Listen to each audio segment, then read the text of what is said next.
Blood streamed down my face, hot and metallic. My shoulder hung useless, dislocated, grinding with every shallow breath.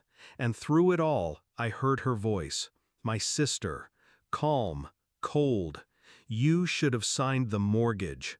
That was it. Not concern, not shock, just that one line, like my suffering was an inconvenience. All because I refused to be their guarantor. I dragged myself across the asphalt, each inch leaving a trail of red. My vision blurred, my knees scraped raw, but I made it to the base gate. I begged for help. Then darkness swallowed me. What happened next left even the military police stunned. My sister used to be my closest ally. When we were young, she'd patch my cuts, guard my secrets, swear we'd always protect each other. Then she married him, my brother-in-law, the kind of man who smiles with his teeth but never with his eyes. He wore charm like a mask, hiding debt, rage, and an ego that filled every room. I tried to give him the benefit of the doubt, for her sake, but cracks always show. The gambling debts, the business deals that never materialized, and then came the mortgage, a scheme too big for him to fund. He needed me to sign as guarantor. He cornered me, begged, threatened, spun lies about family loyalty. But loyalty doesn't mean suicide. I told him no. That's when I saw the first flicker of hate in my sister's eyes. The change was gradual, then sudden. She stopped calling unless she needed money, stopped visiting unless he was with her. Every conversation bent toward one goal, convincing me to sign. And when I didn't, the tone shifted. Guilt trips, silent treatments, accusations. You don't care about family. But family isn't meant to bleed you dry. Family isn't meant to weaponize love. I began to see their desperation, the late-night calls, the collectors showing up at her door, the fear she tried to mask with anger. And then came the night on base, the night they decided to force me.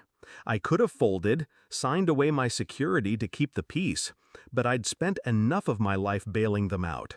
And as I lay in the infirmary, shoulders strapped, ribs wrapped, face stitched, I realized something. They thought they'd broken me, but pain sharpens focus. Betrayal fuels patience. So while the bruises healed, I planned. Not revenge with fists, revenge with precision. Step 1. I filed the assault report. Normally, families beg to keep things quiet. I didn't. I pressed charges hard. Witnesses had seen him attack me on military grounds. That alone carried weight heavier than any punch.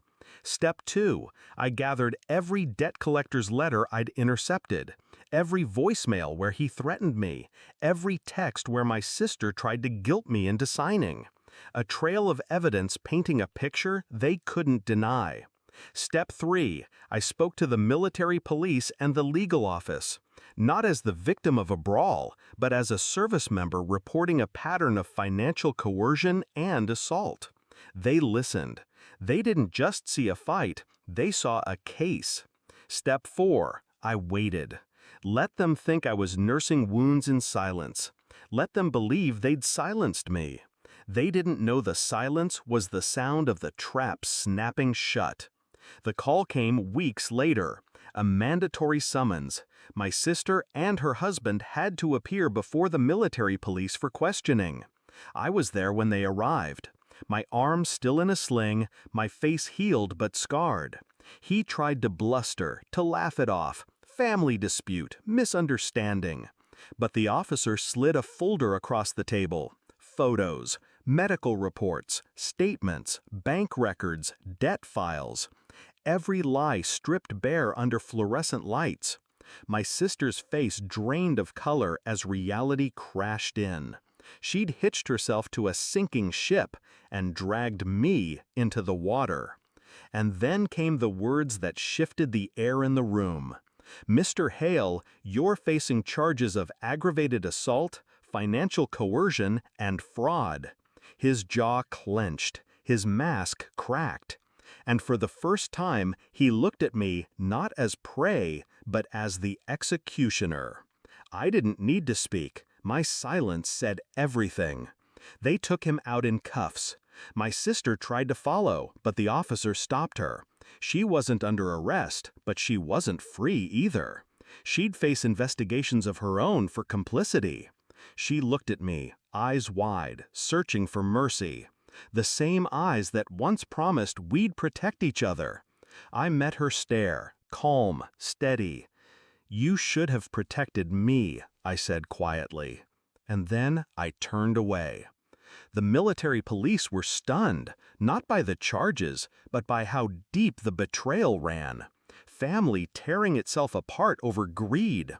But I wasn't torn anymore. I felt lighter walking out than I had in years. They thought beating me would bend me. They thought betrayal would silence me. But I don't break. I don't bend. I wait, I plan, I strike. And when I do, I don't just end the fight, I end the war.